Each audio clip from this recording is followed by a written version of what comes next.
there, this is Veena from Pita, the channel that's about baking and much more. A warm welcome to my channel. Today, let me show you an easy recipe for Goan Poee or cunneachi bhakri, as we call this in South Goa. This is a traditional Goan bread that in the past was made from whole wheat flour and wheat bran. You could say it's the Goan version of Pita bread, for Poee to have that characteristic pocket. Nowadays, however, in Goan bakeries, Poee are made from all-purpose flour or maida because maida makes them fluffier and softer. But they do add some wheat bran to the dough and then add in some more wheat bran while rolling out the bread. I'll be using a mix of whole wheat flour and maida like in many other Poee recipes. However, my recipe has a little more of whole wheat flour than maida. And as in the traditional recipe, I'll use wheat bran to roll the bread out. Poee is an old favorite and I can't wait to show you how I make this nutritious Goan bread right here at Pita.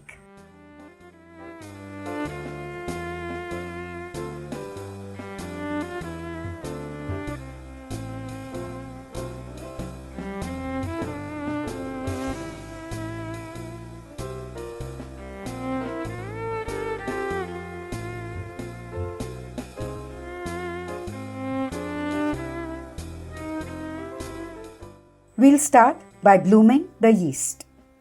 Actually, I'm using instant dry yeast, which you can add directly to the flour without blooming it first. But if you're using active dry yeast, you'll have to activate it or bloom it first. And here's how it's done. In this bowl, I have a 1/4 cup of lukewarm water to which I'll add a teaspoon of sugar. Yeast needs lukewarm water and sugar to get activated. So I'll now stir the water till most of the sugar dissolves. We'll now add 1 teaspoon of instant dry yeast. If you're using active dry yeast, make that 1.5 teaspoons. Let's cover this and set it aside for around 10 minutes to give the yeast time to bloom. In the meanwhile, into this mixing bowl, I'll sift 1 cup of whole wheat flour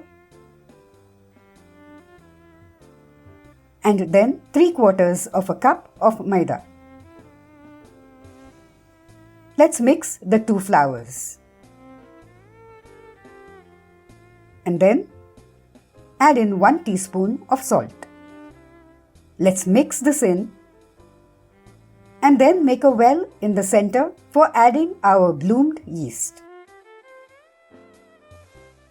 Let's mix this in roughly. Next, we'll make a soft dough by adding in around 1/2 cup of lukewarm water. I'll add just a part of it first. Let's add the rest of the water.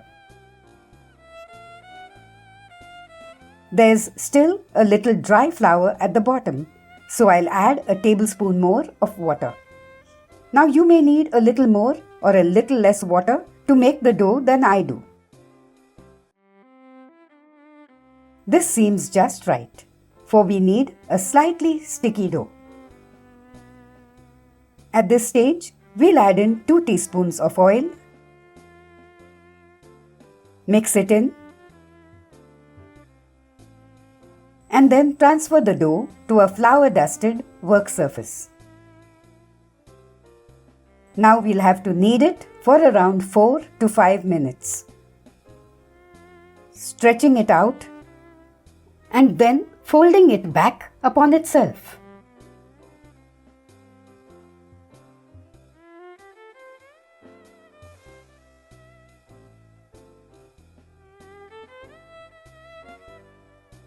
A pastry scraper comes in handy at this stage. If you find the dough is too sticky, add some flour to it, either maida or whole wheat flour. But I don't need to add any. My dough is now nice and smooth, but as you can see, very slightly sticky. I'll lightly grease the mixing bowl I was using earlier and transfer the dough to it, coating it too with the oil. Let's cover the bowl and keep it in a warm place till the dough doubles in size. That should take an hour or so. With active dry yeast, however, the proofing time could be a little longer. After 1¼ hours, our dough has doubled in volume. I'll punch it down, transfer it to a flour dusted surface and knead it lightly. Let's now divide the dough into 6 more or less equal parts and then shape each into a ball.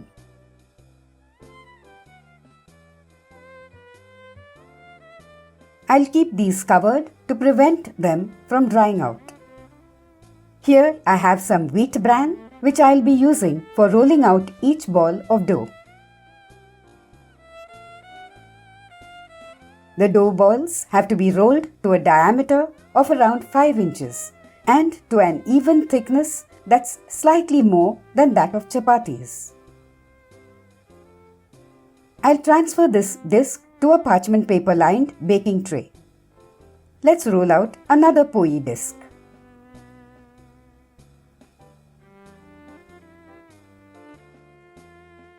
I'll now continue with rolling out the rest of the dough balls.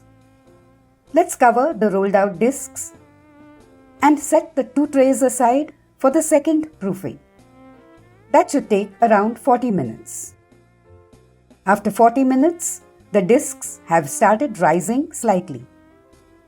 I'll now move this tray to my preheated oven that's been heated to 240 degrees centigrade, that's 460 Fahrenheit, and bake the Poee for 6 to 7 minutes.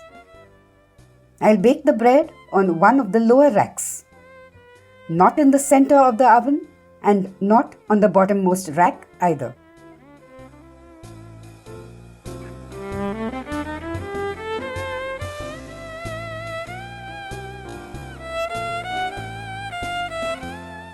Within a minute or two, the Poee will show signs of rising.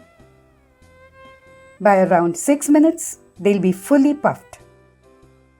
Once fully puffed, we'll let them stay in the oven for just around 30 seconds and then immediately take them out because we want them to be soft and fluffy. If you overbake them even slightly, they'll become crisp and hard, so keep a watch on them.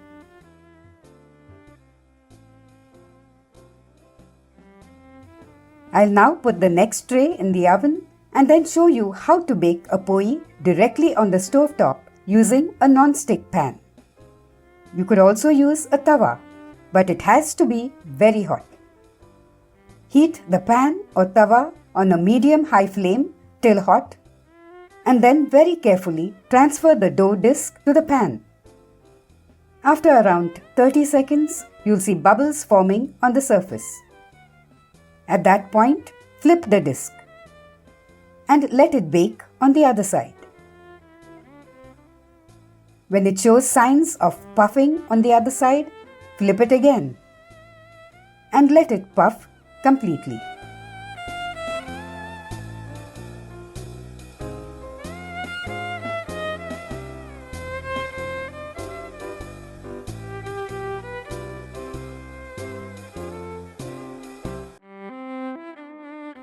Let the bread cook well on both sides and then transfer it to a wire rack.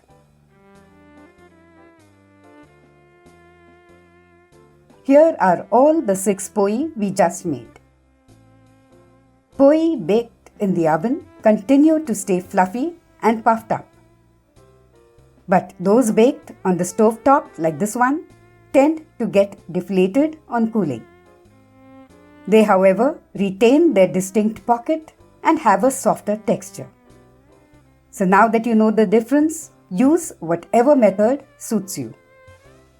Let me cut one Poee open to show you how it looks inside. It has a well-developed pocket and is soft and fluffy.